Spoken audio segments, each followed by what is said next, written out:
हरिओम, कसे आहात सगळेजण? तुम्ही सगळेजण पेपर वाचत असाल असं मला वाटत नाही. पण इकडून तिकडून तुम्हाला न्यूज कधी टीव्ही वरनं कधी आई बाबा डिस्कस करताना थोड्या थोड्या तुम्ही ऐकत असाल. तसं तुम्ही सगळ्यांनी ऐकलंय का की काही दिवसांपूर्वी आपले जे पंतप्रधान नरेंद्र मोदी आहेत, तर त्यांनी विवेकानंद रॉक मेमोरियलला व्हिजिट केलेलं होतं. आणि तिथे त्यांनी मोर दॅन वन डे म्हणजे जवळजवळ त्यांनी 35 तास न्यूजमध्ये सांगितलं होतं. पण 24 तासापेक्षा जास्त वेळ ते तिथे ध्यानावस्थेमध्ये होते. तर ती न्यूज मी जेव्हा ऐकली तर त्यावेळेला दोन गोष्टी आपल्याला आठवतात, की त्यांचंही योगायोगाने नाव नरेंद्र आहे आणि त्याच्या आधी ज्यांच्यावरून त्या मेमोरियलला नाव दिलं गेलंय त्या स्वामी विवेकानंदांनी जवळजवळ 1892 साली तिथे जवळजवळ 3 सलग दिवस ध्यान केलेलं होतं.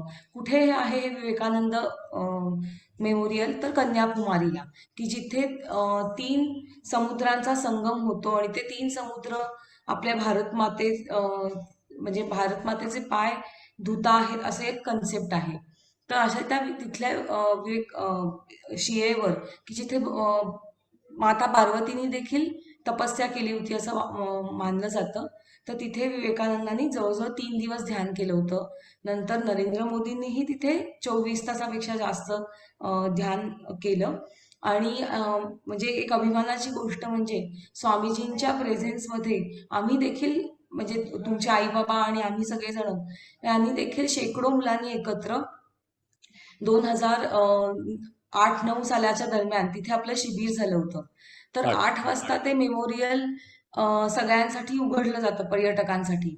तर ते उघडायच्या आतच पहाटे पहाटे जाऊन आम्ही बोटीने तिथं पोहोचलो आणि पहाटेच्या वेळात आम्ही देखील तिथं ध्यान केलेलं होतं. तर मला ही गोष्ट म्हणजे एक खूप छान वाटली शेअर करावीशी म्हणून. आणि असं देखील वाटलं की या निमित्ताने तुम्हाला सांगा, म्हणजे आपण सगळ्यांनी मिळून असं ठरवावं की यावेळी तुम्हाला माहितीये का की 21 जूनला आपला इंटरनॅशनल योगा डे असतो. तर आत्ताचा जो यावर्षीचा योगा डे तर तो 10वा योगा डे आपण साजरा करणार आहोत. तर आपण सगळ्यांनी असं थोडंसं ठरवूयात की कधीही आपल्या शाळेचा टायमिंग असू दे, आपली जी नेमक उपासना आहे ती जर का आपण शाळेत जायच्या आधीच जर का आपल्या रुटीनमध्ये बसवली, तर त्याचा नक्की आपल्या दिवसभरच्या रुटीनवर एक छान परिणाम नक्की होऊ शकेल आणि ते एक मानसिक स्थैर्य आपल्या सगळ्यांना लाभेल. आणि ह्या नरेंद्र मोदींच्या प्रसंगातनं मला असं देखील वाटलं की रोल कुठचाही असू दे, मग आपण 7 वर्षाचे असू आणि एखादे स्टुडंट असू किंवा 70 वर्षाचे देश चालवणारे एखादे मोठे नेते असू, प्रत्येकालाच मानसिक स्थैर्याची गरज असते. आणि ती प्रत्येकाची गरज एकच गोष्ट भागवते आणि ती म्हणजे मेडिटेशन. आणि म्हणून ही नेमक उपासना स्वामीजीने आपल्याला मुद्दामून आवर्जून सांगितलेली आहे. त्यानुसार आपण प्रथम 3 वेळा गायत्री मंत्र म्हणणार आहोत, मग 3 वेळा दीर्घ ओंकार करणार आहोत आणि मग आपण 2 मिनिटं ध्यान करणार आहोत. सगळ्यांनीच माझ्याबरोबर गायत्री मंत्र म्हणा. ओम भूर्भुवस्वः. ओम तत्सवितुर्वरेण्यं भर्गो देवस्य धीमहि धियो यो न प्रचोदयात्. ओम ओम भूर्भुवस्वः.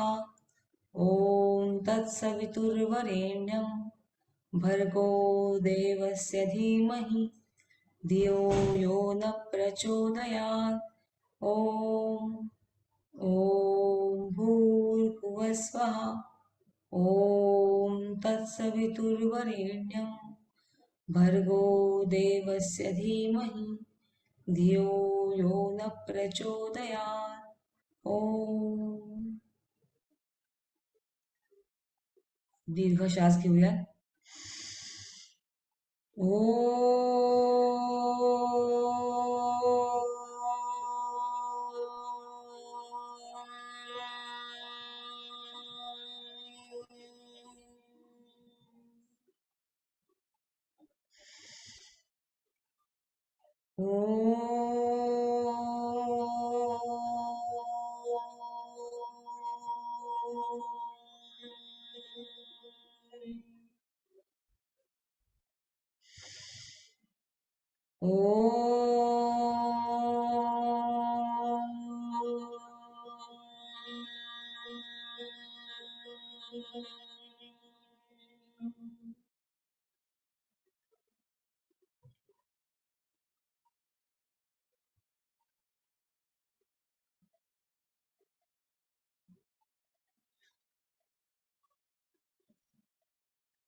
हरिओम. एक वेळा दीर्घ ओंकार करूया.